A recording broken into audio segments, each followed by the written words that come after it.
I was at my best friend's wedding when I caught my girlfriend of 8 years cheating with the groom. But that's not even the craziest part. Everyone knew, and they were laughing behind my back.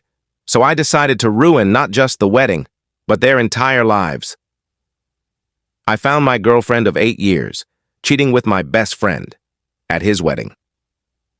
What I did next destroyed everything I've always believed, that honesty, loyalty, and time build unbreakable bonds. But nothing could have prepared me for what I stumbled into the weekend of my best friend's wedding.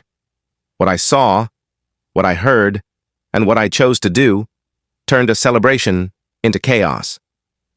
Back in college, I was part of a solid group of 7 friends, 3 guys, 4 girls.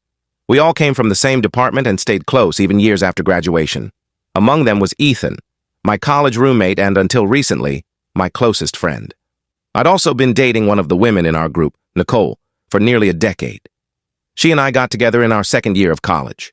We moved in together 4 years ago and had been pretty serious. I was ready to settle down. Marriage, family, future.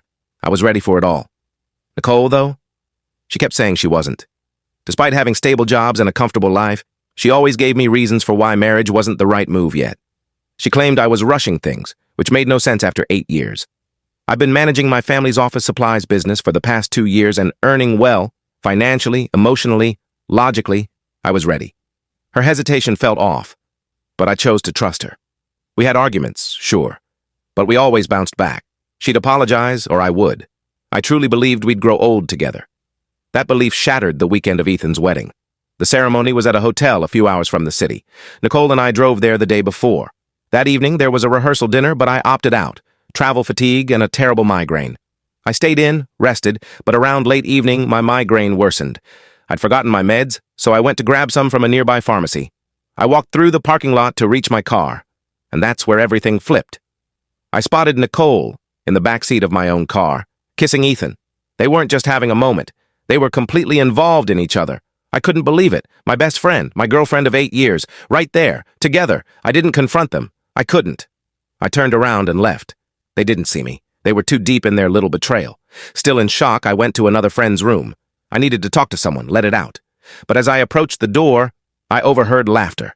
Our group was inside, talking, drinking, and joking about Ethan and Nicole, about how long they'd been sneaking around, about how clueless I was. Turns out, I was the punchline. Even Kyle, another guy from our group, joked about how one day they'd get caught. Apparently, they had even hooked up at the engagement party when I had left early due to another migraine.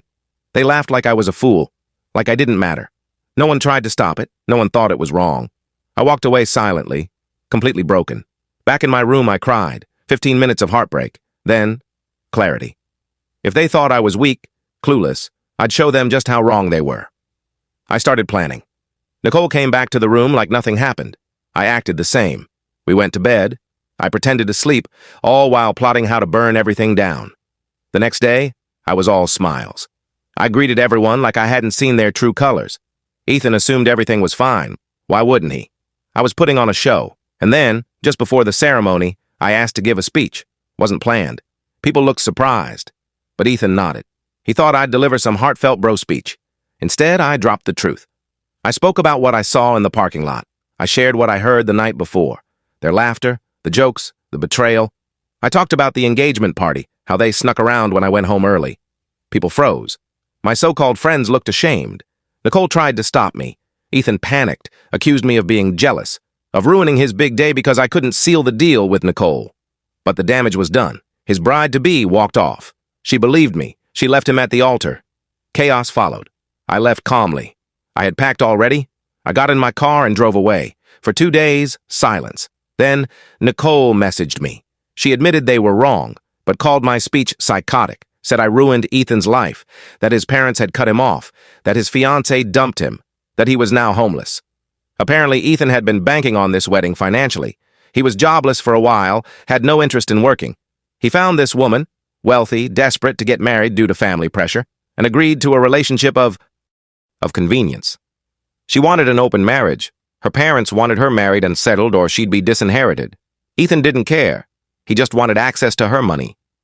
Their match was all about selfish needs. It was never about love. Ethan lied to everyone and said they met through their families when they really met on a dating app. My speech exposed everything. The bride's family was outraged. They canceled everything. Now Ethan had nothing. Nicole blamed me for it all. But I didn't, and still don't. Feel guilty. Ethan made his bed. Now he can lie in it. Maybe he'll find a job, learn responsibility. Nicole says I destroyed his life, but I think I gave him the reality check he needed. The only part I feel weird about? The public nature of it. Ethan's parents are good people. They didn't deserve to be humiliated. That part, I do regret a little. But as for Nicole and Ethan, no remorse. I could have broken up with her privately, sure, but that wouldn't have taught them anything. A few days later, I texted Nicole, told her to collect her things. I packed all her stuff into boxes. When she came to pick them up, she lingered, pretending to look for missed items. Then she said she wanted to talk. She acted like it had been years since the drama. Not even 2 weeks had passed. She hoped I'd be more reasonable now. Reasonable? After she cheated with my best friend? I told her clearly. She was welcome only to collect her things. That's it. She got defensive. Said I wasn't perfect either. That this wasn't all her fault. Until then, I had stayed calm. But I'd had enough. She wanted sympathy for her betrayal, wanted to paint me as the villain for exposing the truth. I stood firm. I blocked her. I blocked everyone in that group. Ethan was the first to go. My circle of friends? Gone. The emotional fallout hit hard later. I'd been betrayed by people I saw as family. Thankfully, my real family stepped in, checked on me, helped me heal. Nicole eventually left with her boxes. And that chapter? It's done. I'm still picking up the pieces. But I've come out stronger. I don't regret what I did. They destroyed my trust, and I responded with truth. So if anyone asks, was I wrong for exposing them at the wedding? Number. I was hurt. I reacted. And now they get to live with the consequences of their choices. As for me, I've moved on. The people who mattered proved they didn't. And those who truly care are still here, reminding me of what real love and loyalty look like. Subscribe for more crazy stories.